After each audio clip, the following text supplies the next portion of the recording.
Okay, so I was stewing about something this afternoon, and I wanted to share this because Holy Spirit dropped a super, super good nugget in my brain. And it was evil sees evil, good sees good.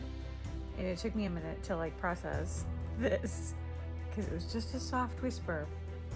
And I was like, that makes sense. It's kind of the same concept as the cheater who comes home and accuses the person of cheating at home, right? The whole you see what you are and you don't like in others what is actually true about yourself.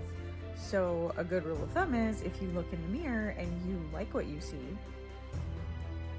then you're confident enough in your existence that you don't have to cut down everybody else, and you don't have to be picking out bad things that you don't like in anybody else because you're confident in yourself.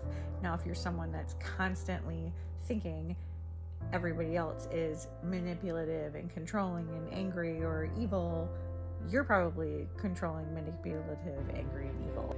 The first time I remember thinking about this was in trusting people, because when you're trustworthy, you assume that everyone else is trustworthy, right? I mean, it's your default, right? Because you think other people are going to be the same way you are because you only know how you are. So you have to go through experiences or trauma or whatever to realize that other people are not trustworthy. And then on the reverse side of assuming everyone's trusting or assuming everyone's good because you're good is that those who are bad, those who have ill intentions, assume that everyone else does too. So they're going to be the people who are, when you need the narcissist red flagometer, you're going to find the ones who are telling you how bad of a person you are and will always find something.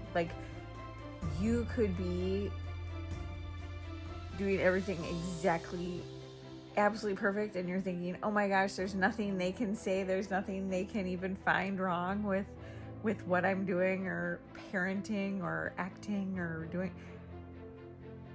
They will find literally anything. They will make stuff up. They will make stuff up to create your evil, terrible persona in their brain.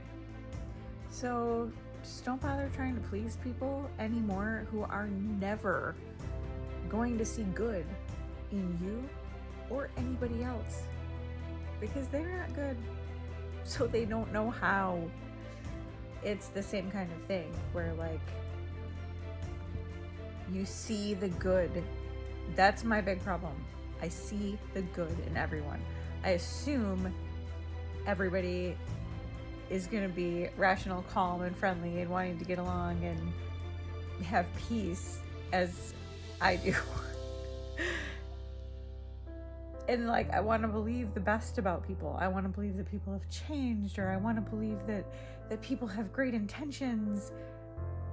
I see the good. And oftentimes it gets me very hurt.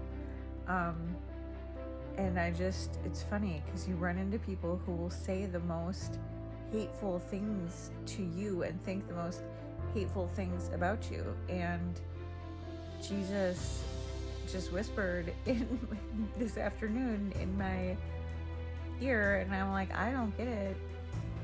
And he said, good sees good and evil sees evil. So when people tell you a bunch of horribly bad things about yourself with no reason to attack you in that way, just know that they're hurting and pray for that person, because they're actually spewing at you what they feel and think about themselves. And that just means that they need prayer.